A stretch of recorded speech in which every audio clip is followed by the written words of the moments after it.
ti basta, non ti credo più.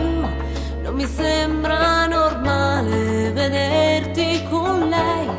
Ora guardami in faccia, ma che uomo sei?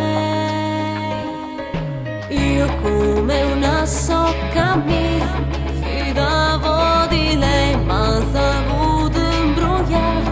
In da niente sta vita m'ha fatto cagnare. Non parlate